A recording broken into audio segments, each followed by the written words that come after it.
will have you to believe that the Bible is the perfect that has come. But that's not what that's referring to. When perfect has come is when Christ himself comes. And when Christ comes, we will not need prophecy. We will not need tongues and interpretations. We will not need gifts of the Spirit. But until that day comes, we will. But, as we said before, God will not contradict his word. I also want to tell you of a prophecy that the Lord gave to me. I told you about the dream. Which, you could say, well, God just didn't want you to do any of that stuff. Well, no, see. That's where it gets weird. One of the first things that ever happened to me as a Christian, I was very young. I was 20 years old. And I was looking through my cassette tapes. This is how long ago that was. I was looking through cassette tapes. And I had all my favorites from high school. I had Dokken, Kiss, I had one Christian metal, which was Stryper. It was Soldiers Under Command. And for some reason, I focused in on that. And the Lord spoke to me, and he said, I want you to do this. That's all he said. I had never heard God speak to me my whole life. I had not to that point. At that point, I just wanted to play rock music. I wanted to be in a rock band. I was a Christian. I was raised Baptist. And up to that point, I didn't believe that God did speak to me. That God spoke to me that day, and I heard it. And I was a very young man. And all he said was, I want you to do this. And, well, I knew what he meant. He wanted me to play in a Christian band, just like that. And I tried. Failed. But in the meantime, I kept learning. I was a singer. And I remember practicing with this one drummer. And I had started to write songs, and I knew a few chords, but I wasn't very good. But I would go there and I would practice with this guy, with this drummer, and we never had a guitar player, so I just picked up the guitar. At first, I think I remember playing 3 chords over and over again. And I got better and better. And after a while, it started making sense. But what was incredible was I didn't give up. And this was a few years later. I didn't know what God wanted me to do. But I remembered that promise, but nothing happened. I hadn't even tried it. So I fasted for 3 days. And I said, God, if this is what you want me to do, I pray that there was this guy going to church. He was a guitar player. And every time I tried to get together to talk to him, something would come up with him or with me. And the pastor of the church would say, oh, there's this guy who plays guitar in the church. Of course, this is before I really knew how to play guitar. But anyway, so I prayed and I said, okay, God, I need a sign that this is what you want me to do. So I fasted for 3 days. First time I ever did that. It was horrible. It was horrible. I hate fasting. It works. Fasting works. But it's horrible. 3 days, man. I've only did it a couple times in my life for 3 days.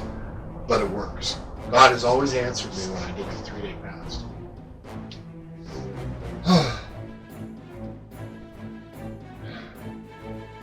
So, I mean, I think about that at times. Maybe I should fast again. But I really do. It's horrible. I don't like it. But anyway, but it does work. So, anyway, I fasted for 3 days. And I said, Lord, if this is your will, this is what you really want me to do, I need confirmation. Have this guy walk up to me and say, so I hear you're in a band.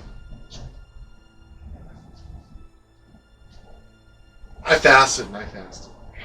So I fasted that week. So Sunday morning come. Yeah, and that was part of it too. Sometimes I didn't see the guy. I mean, he wouldn't be there sometimes. He didn't come all the time to church.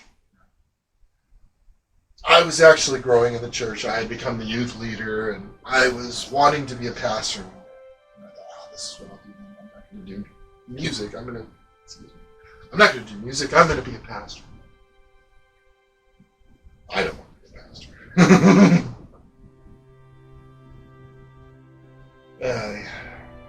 But that's not what the Lord wanted me to do. And the more I went towards it, the more I got pushed back. Not from people. Just, it didn't feel right. So, okay, so, this is what happened. I fasted for 3 days. Sunday morning came. I didn't see him. He did come though. It was late. He was late. And I went up and I prayed at the altar. I did at the altar call. And everybody left. And I got up and I turned around and he'd left. I seen him leave. And I turn around and he's there, standing there, and he says to me, so, I hear you're in a band or forming a band, whatever it was, but it was exactly what I had prayed. And again, the Lord confirmed it again, years later. I've learned that the timing, God's timing is not our timing. This had now been a decade from the time that I got the promise.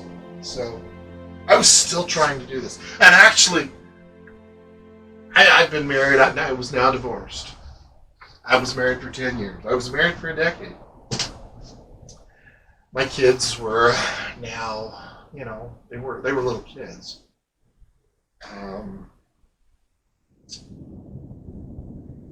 And I really knew who the devil was. My wife literally left me for a guy with the same first name. I knew there was a devil. He was out to get me.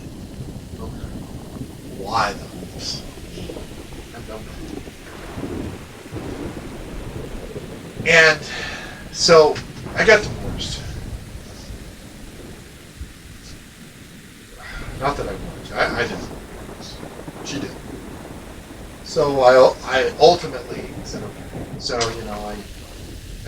was unfruitful in my marriage.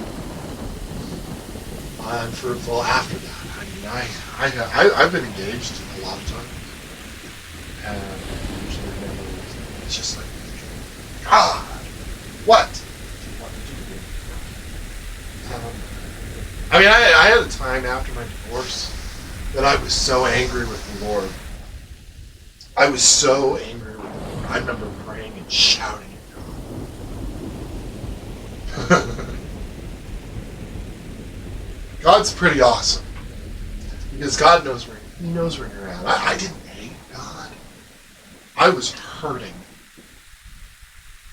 I was depressed. I was sad. I was angry at Him. I didn't understand. I can't say that I completely understand still.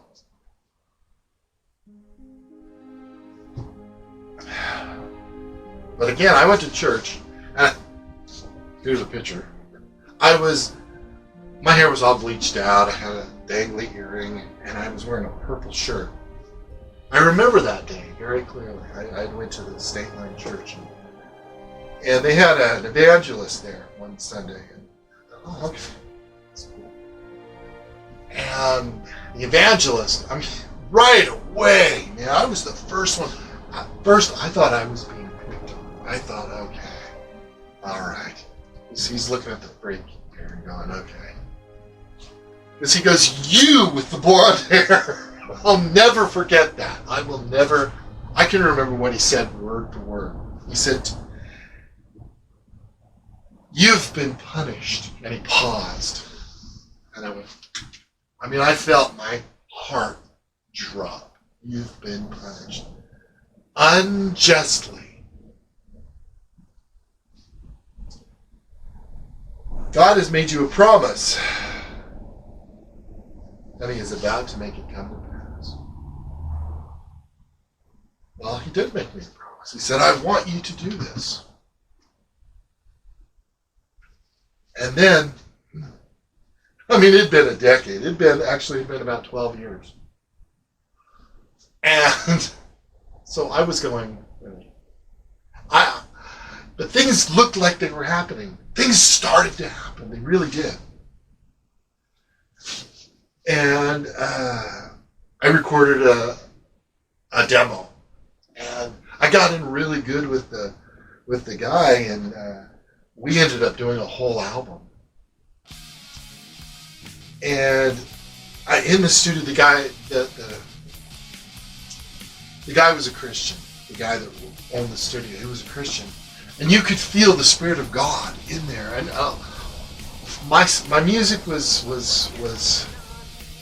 A lot of the songs were, I did have some songs about God, but I had some songs that were just about other things, life and living. I really felt, and a lot of them were about going through divorce, And I really felt that the Lord wanted me to change some of the lyrics to my songs. Not that they were bad, they weren't, just to be more focused on Him. So I did. The album turned out pretty good, being that I was a novice, and it wasn't a great big production studio. It was a good studio. It had some good equipment. And I ended up playing with 3 different drummers at that time. One of them played on part of it, and the engineer actually played a lot of the songs on that. And the bass player dislocated his shoulder. We had some issues. So I had to learn the bass and do most of the bass lines myself. I had written the songs, so, and by this time, and I had really excelled on the guitar all of a sudden. I went from being okay to being pretty darn good. I went from playing, mostly rhythm guitar and I was like searching for a lead player, and all of a sudden I just wrote these leads, and it was like, wow. And it just all came together, which was really incredible. Everything seemed like it was happening, and then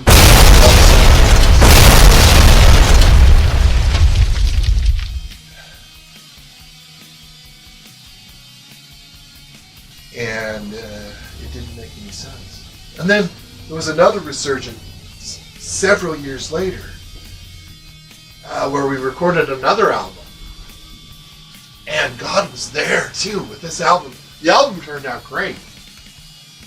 But the record company ripped us off and didn't do what they promised. And nothing happened.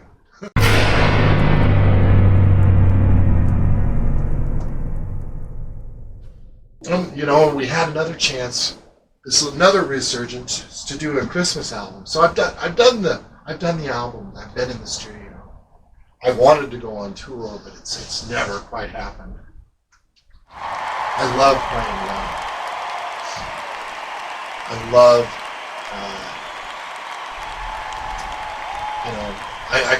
Our stage show got better and better and better, but a lot of it's never been seen. Our lights, I have so much stockpile of lights and equipment, and I kind of gave up on my music. It's like, oh yeah, I'm just gonna not do it anymore. Nothing's happening. I must have misunderstood the Lord, because I've never been fruitful, Yet, and then so I'm driving to work and I hear on the radio. I listen to some preaching once in a while, and the guy was talking about God delaying His promises, and then I heard that several times.